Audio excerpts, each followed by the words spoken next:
kasih atas waktu dan kesempatannya. Terima kasih moderator. Terima kasih panitia dari UGM dan panitia dari Rumah Sakit Darurat COVID Wisma Atlet. Dan yang saya hormati rekan-rekan dokter perawat dari Rumah Sakit Darurat COVID Wisma Atlet. Jadi pada kesempatan ini saya diberikan tugas untuk menyampaikan materi tentang kelainan EKG dan komplikasi kardiak pada COVID-19. Saya izin share screen ya, dokter. Baik, dok. Oke, jadi pada kesempatan ini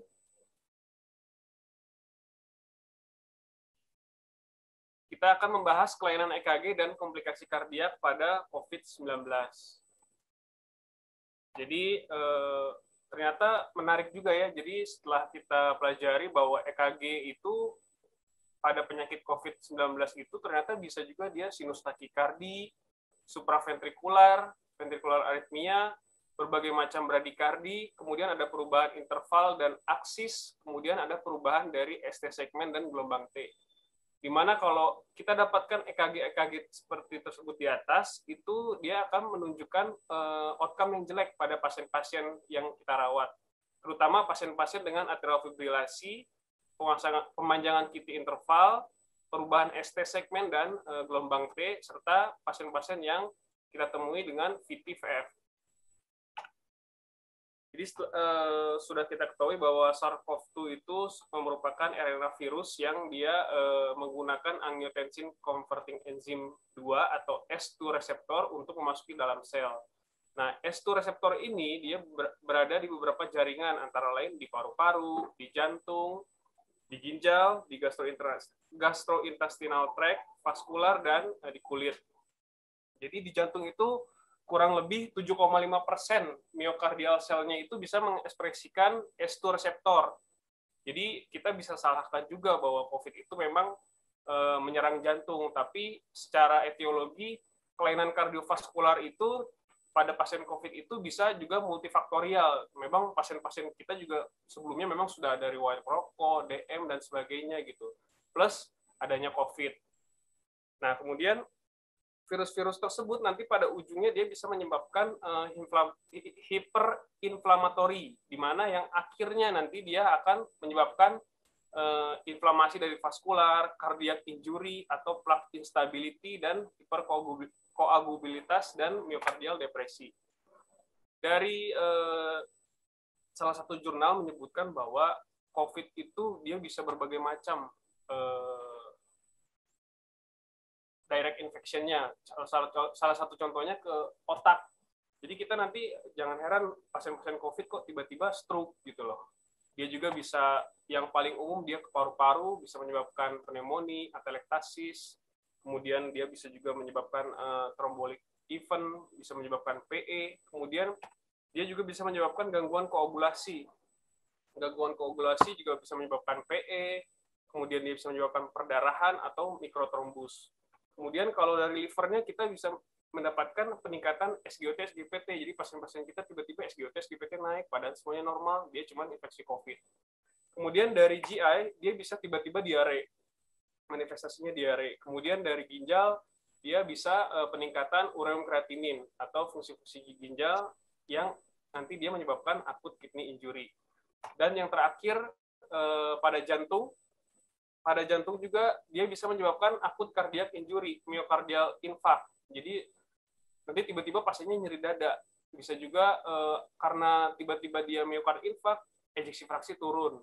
Kemudian troponin naik. Dia juga bisa menyerang vaskularnya.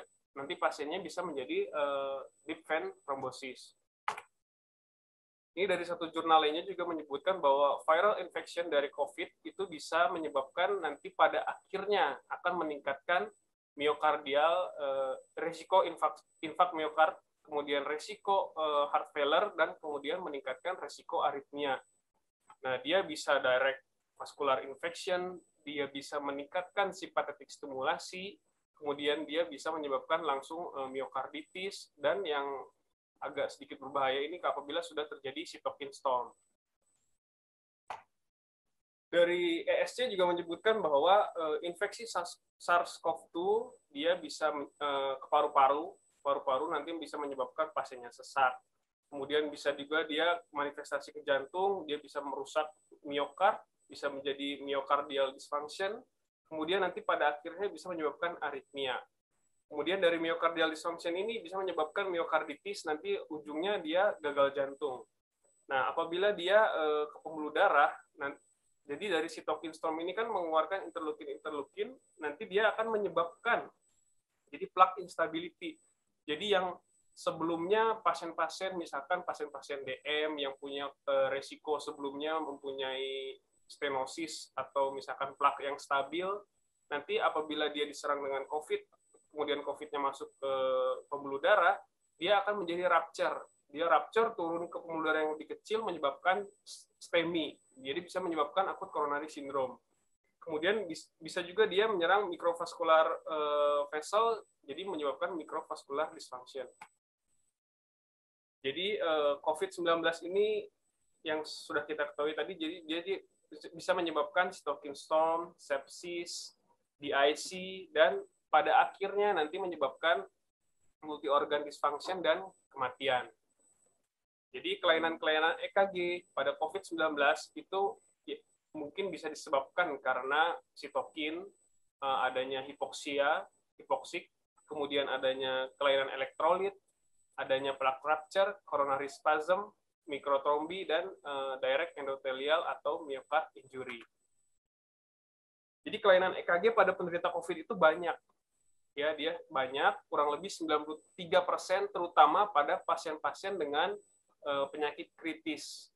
Di mana palpitasi itu paling sering. Palpitasi kan mudah aja ya, orang menjadi palpitasi bisa karena cemas, bisa karena infeksi COVID-nya, bisa karena dia demam, ya.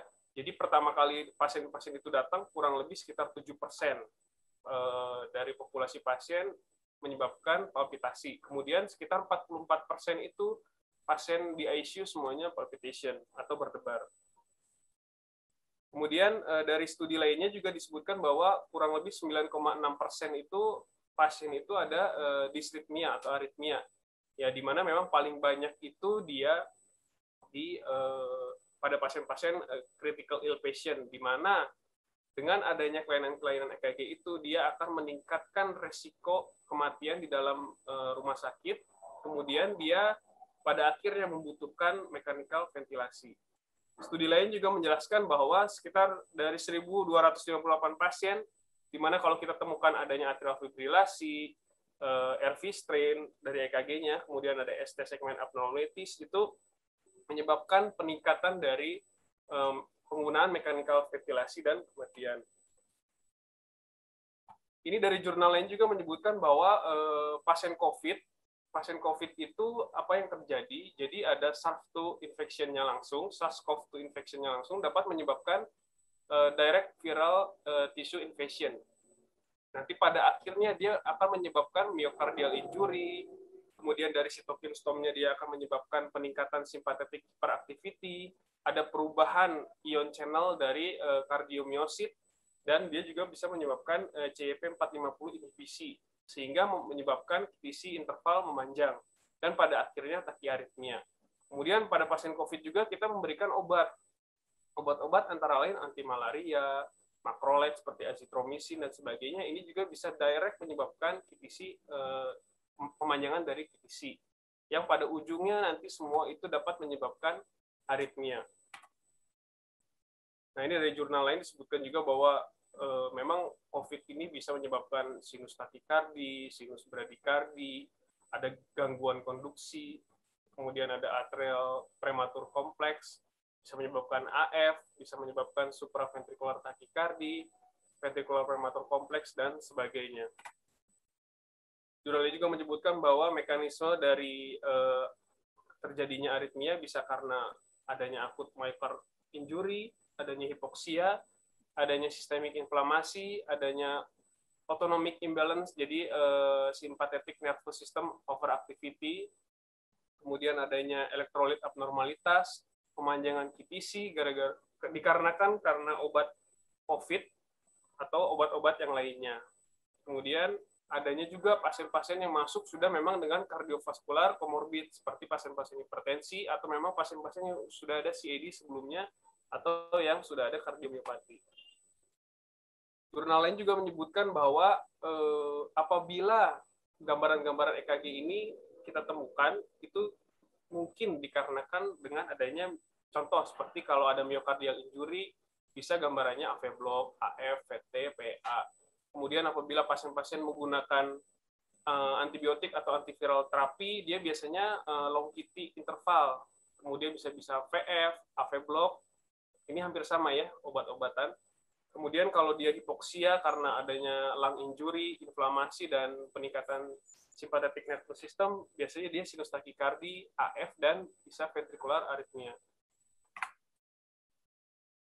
Ini ada risk factor untuk pasien-pasien yang dengan pemanjangan QT yang akan kecenderungan menjadi torsa de Poinct. Tapi nggak usah dihafal, nanti kita pakai kalkulatornya aja, pakai Tisdale risk score, di mana nanti pasien-pasien itu, kalau misalkan kita pasien-pasien dengan menggunakan obat, kemudian usianya tua, dan sebagainya, kita masukkan ke dalam kalkulator ini, ternyata dia skornya high, berarti kita harus sudah mengadjust obatnya. Perlu nggak obatnya, atau dosisnya dikurangin, kemudian pemantauan EKG-nya harus lebih sering lagi dibanding pasien-pasien dengan low stratifikasi. Kemudian ini adalah beberapa contoh obat-obat yang menyebabkan long QT. Nah, yang kita pakai antiviral, kemudian kita pakai juga antibiotik ya, yang untuk pasien COVID. Nah, ini hati-hati. Nah, ya, contohnya antiemetik, nanti pasien-pasien ada dengan simptom mual muntah dan sebagainya, ada keluhan di GI, kita kasih antiemetik, kemudian kita kasih antiviral, kemudian kita kasih antibiotik. Nah, itu beresiko untuk pemanjangan QT. Nah, nanti tolong dievaluasi QT-nya. Jadi perhitungan QT tadi sudah dibahas oleh Dr. Rel juga. Jadi lebih simpelnya menggunakan kalkulator aja. Nanti menggunakan UX kalkulator atau MedCalc di internet ya. Jadi kalau QTC normal itu macam-macam, ada yang ngomong pada laki-laki di bawah 450, 460, 440, dan pada wanita juga ada yang 460, ada yang 470. Nah, kalau mau hitung manual, kita lihat QT-nya dari gelombang Q sampai akhir T, di mana cara mengukur akhir T yaitu kita harus tarik garis landainya, kemudian yang perpotongan dengan isoelektriknya. Kemudian ini adalah suatu pedoman pemantauan QTC pada pasien COVID-19 yang dikeluarkan dari Perki, di mana pasien kita EKG awal dulu sebelum terapi. Nah, kalau pasien ini setelah pada awalnya itu kita bisa periksa elektrolit akan lebih bagus. Jadi pada pasien-pasien COVID kita usahakan elektrolitnya itu dia minimal normal, ya.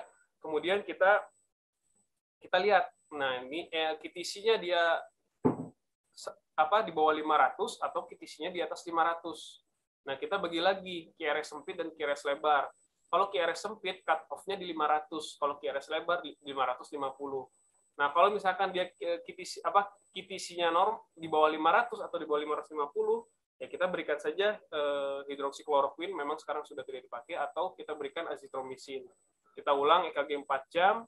Kalau misalkan memang dia setelah 4 jam didapatkan EKG-nya normal-normal saja, ya silakan dilanjut EKG untuk tiap hari.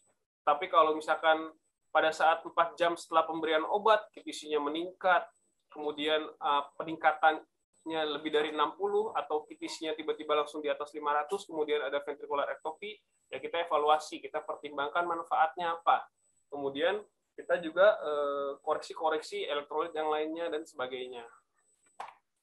Kemudian dari suatu jurnal juga menyebutkan bahwa untuk mengurangi aritmia pada pasien COVID-19, jadi kita kalau misalkan baseline-nya 500, ya kita hold dulu obat-obatan yang memanjang QT, membuat QT memanjang. Kemudian apabila dia sudah mendapatkan obat, kemudian kita dapatkan QTC-nya di atas 500 atau peningkatannya di atas 60, ya kita withdraw dulu, kita stop dulu.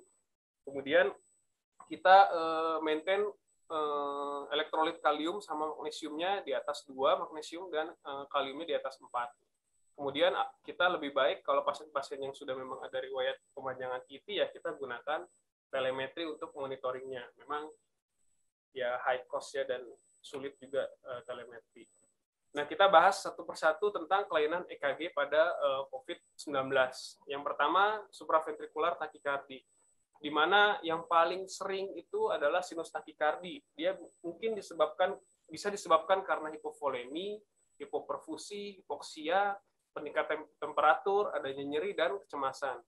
Yang sering kedua adalah dia atrial fibrilasi, di mana atrial fibrilasi ini dia bisa berbagai macam fashion, jadi bisa dia new onset atau memang dia sudah ada AF sebelumnya atau gangguan aritmia sebelumnya, atau dia memang persisten dari sekarang terus-terusan sampai dia sembuh.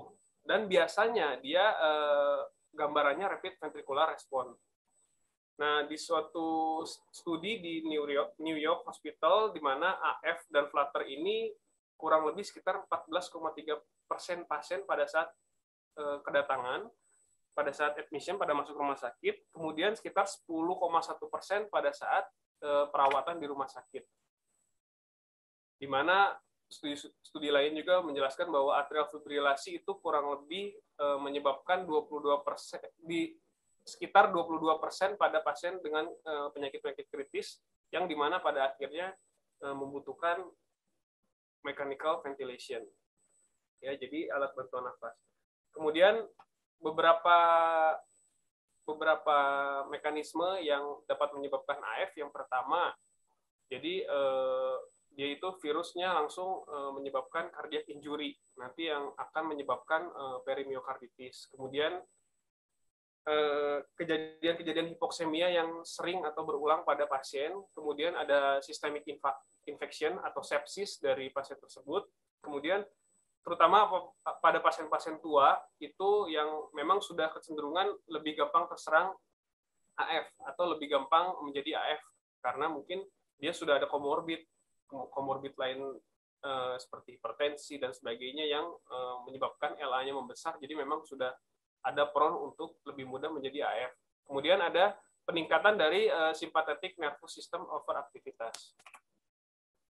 Nah, ini tadi seperti yang sudah dijelaskan sebelumnya bahwa ini QRS sempit, dia irregular, yang ini kita sebut AF ya, AF dengan rapid ventricular response. Jadi pasien-pasien ini adalah pasien AF dengan rapid ventricular response, yaitu dia usia 76 tahun, dia perempuan, dan ini suatu new onset atrial fibrilasi yang sebelumnya dia normal.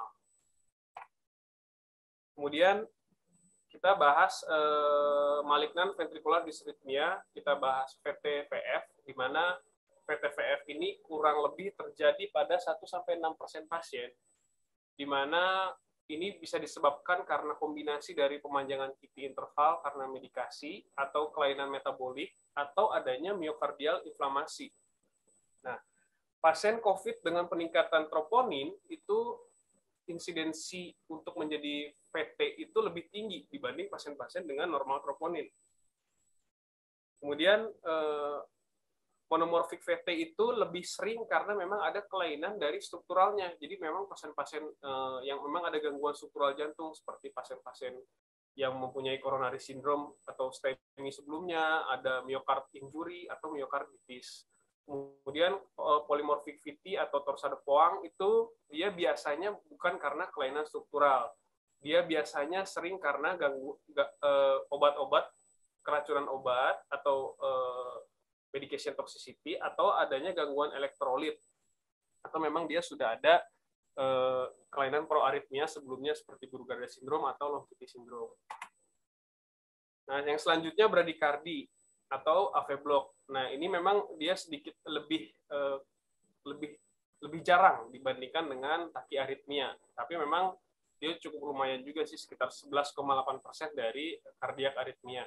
Di mana di suatu jurnal juga disebutkan bahwa jadi ada pasien COVID di mana dia awalnya dia first degree AV block, kemudian dia pada saat perawatan di rumah sakit dia menjadi morbid type 1, kemudian pada akhirnya dia menjadi third degree AV block atau AV block derajat 3. Nah, di mana yang pada pasien-pasien tua itu nanti akan kecenderungan lebih berbahaya karena pada akhirnya dia akan bisa berprogres ke cardiac arrest. Kemudian ada perubahan dari internal aksis ke interval dan aksis, perubahan interval dan aksis, di mana QT prolongasi ini atau pemanjangan QT ini terjadi sekitar 13% pasien dengan COVID dengan berbagai macam pengobatan yang menggunakan kloroquine lah, hidrokloroquine, dan azitromisin. Nah, kemudian QTc interval ini, pemanjangan QTc interval ini berhubungan dengan pasien-pasien kritis dan kebutuhan ICU. Jadi kita harus hati-hati dengan pasien-pasien dengan adanya pemanjangan QTc interval. Kemudian adanya juga left and right bundle branch block ini kurang lebih sekitar 12% dari pasien pada saat dia datang ataupun dia pada saat perawatan. Dan signifikan QT interval prolongation ini nanti pada ujungnya dia dapat menyebabkan torsa de Puang.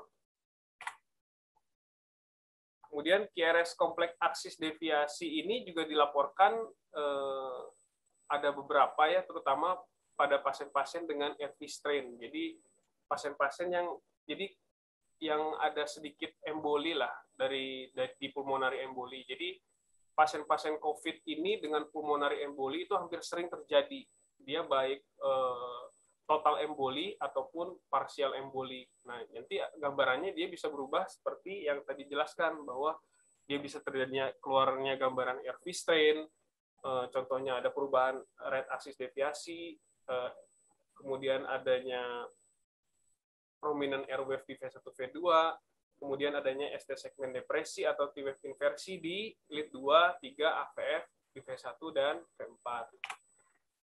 Nah, ini suatu gambaran dari pasien dengan COVID-19 yang diduga miokarditis, ya, di mana dia ada gambarannya atrial fibrilasi dengan ada QRS kompleksnya melebar dan adanya RAD dia.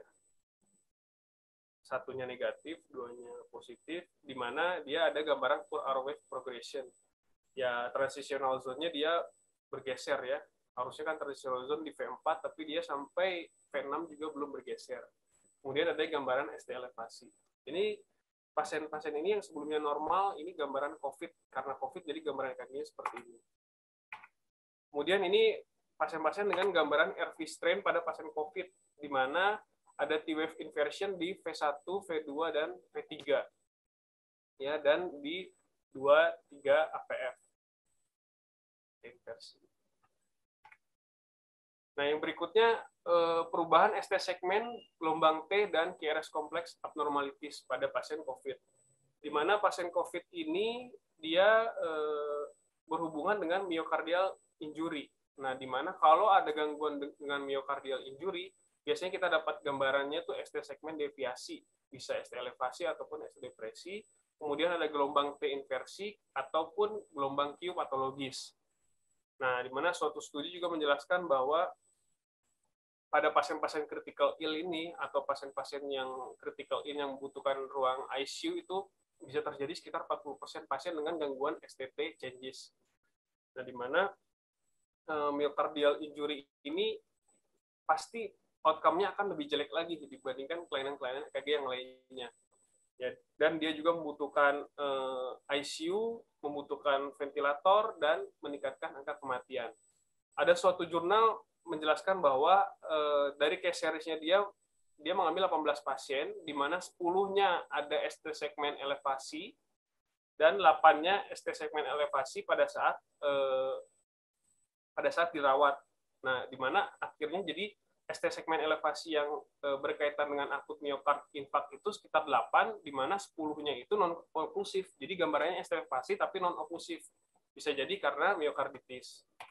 Nah, di sini menarik juga bahwa miokarditis sama mioperikarditis itu bisa gambarannya hampir mirip dengan AMI. Jadi adanya ST segmen elevasi, kemudian adanya resiprokal juga. Jadi kayak STEMI dengan total oklusi. Nah, itu harus berhati-hati juga. Nah, cuman cara membedakannya, jadi kita tidak boleh semerta-merta bahwa gambaran EKG ini gambaran STEMI dengan resiprokal dan contagious bahwa dia suatu STEMI. Nah, kita harus cari lagi clinical presentasinya seperti apa itu untuk menjadi clue. Nah, kalau pasien-pasien dengan chest pain atau nyeri dada itu biasanya presentasi paling sering pada pasien STEMI. Tapi kalau myocardial injury, myocarditis atau myopericarditis biasanya dia sesak. Nah, kemudian dia cenderung gejalanya seperti akut viral infection lainnya. Kemudian dari echo juga kita bisa menjadi alat bantu untuk membedakan antara STEMI dengan myocarditis atau penyakit myokard lainnya. Jadi kalau pada STEMI itu biasanya dia gambarannya focal wall motion abnormalities. Jadi di bagian tertentu saja. Tapi kalau pada myocarditis biasanya dia global. Nah, juga dia pada pasien-pasien STEMI dia ada penurunan dari ejeksi fraksi. Nah, ini pasien-pasien dengan inferior STEMI, ST elevasi di 2-3 AVF dengan gambaran resiprokal di 1 AVL. Nah, ini juga pada pasien-pasien anterior STEMI. Pada pasien anterior STEMI, V1, V2, V3, V4-nya ST elevasi. Kemudian ada resiprokal di inferior lid. Nah, yang ini dia STEMI juga nih. Apa ST elevasi juga. Jadi cuman dia ST elevasinya hampir di seluruh ya. Di 2-3 AVF, V1, V2, V3, V4, V5, V6. Nah, pada pasien ini dilakukan echo. Hasil echo-nya dia tidak ada focal wall motion abnormalities dengan adanya penurunan hipokinesis hampir di seluruh bagian dinding jantungnya.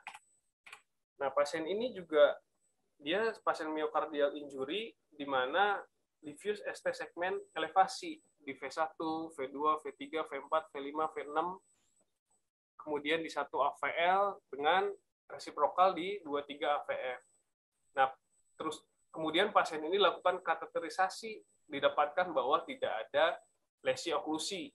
Nah, kemudian serum troponinnya juga diperiksa naik. Ya, memang cedera miokard pasti akan naik, baik myocarditis atau STEMI. Cuman kalau pada pasien-pasien myocarditis dia plateau peningkatannya, sedangkan pada pasien STEMI dia rise or fall, dia tiba-tiba meningkat atau menurun atau meningkat tinggi.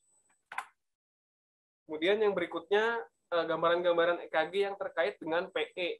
Nah, jadi PE itu pulmonary embolism itu sama COVID itu ya suatu komplikasi yang lumayan cukup sering.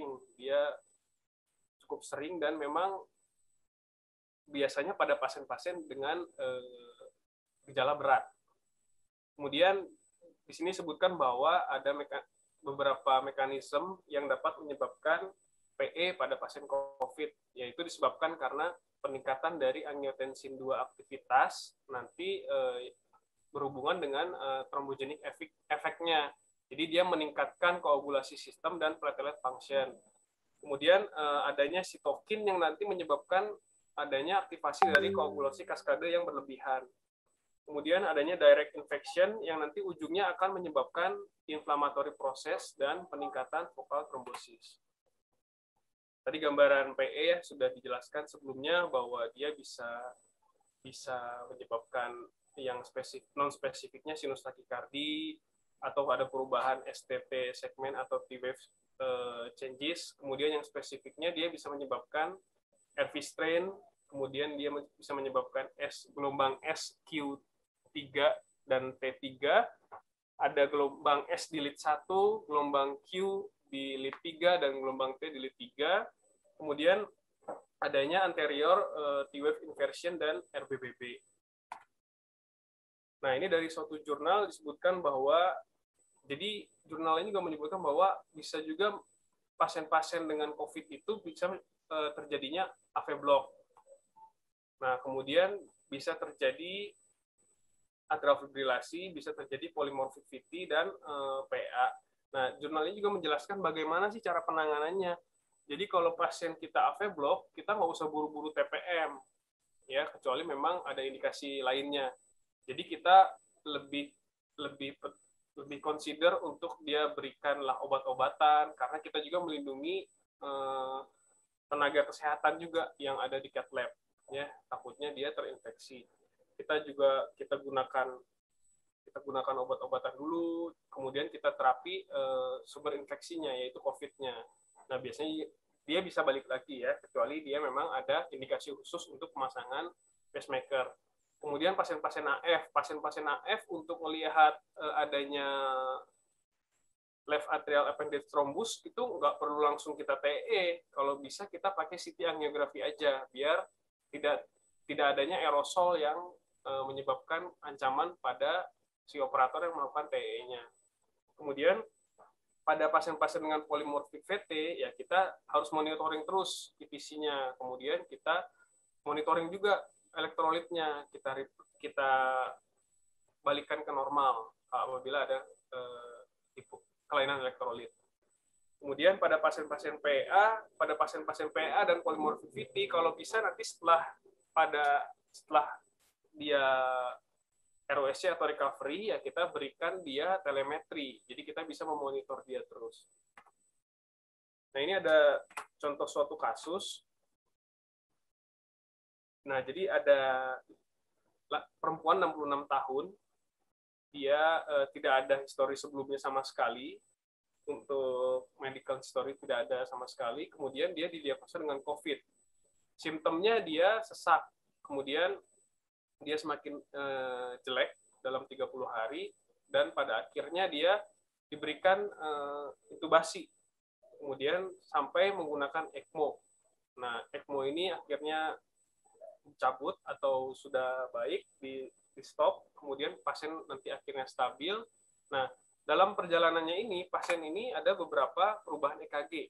Nah, EKG pertamanya dia adalah baseline EKG-nya dia dengan AV block derajat 1.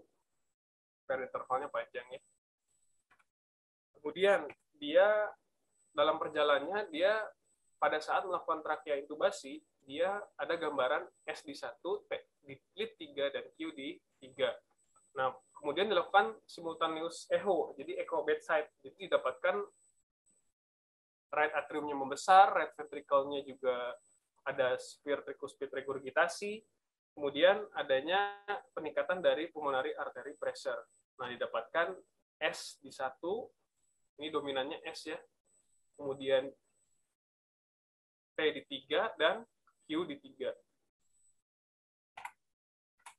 Kemudian dia ada perkembangan jadi high degree AV block. Nah, ini high degree AV block ya. P-nya tanpa konduksi dari ventricle.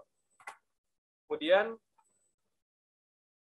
pada beberapa waktu lagi dia berubah menjadi first degree AV block lagi, dan kemudian CKT-nya hilang. Gitu. Ya. Kemudian apa sih yang terjadi pada pasien ini? Kesimpulannya, jadi pasien ini mungkin ya untuk transient pulmonary artery terjadilah transient pulmonary hypertension karena adanya trakea obstruksi dari trakea di mana yang akan menyebabkan small pulmonary arterinya terkompres. Kemudian yang untuk AV block-nya mungkin ini karena lokal inflamasi dari miokardium. Ya, terima kasih atas waktu dan kesempatannya. Berikut yang bisa saya paparkan. Ya, saya kembalikan lagi pada moderator, Dr. Anissa. Terima kasih.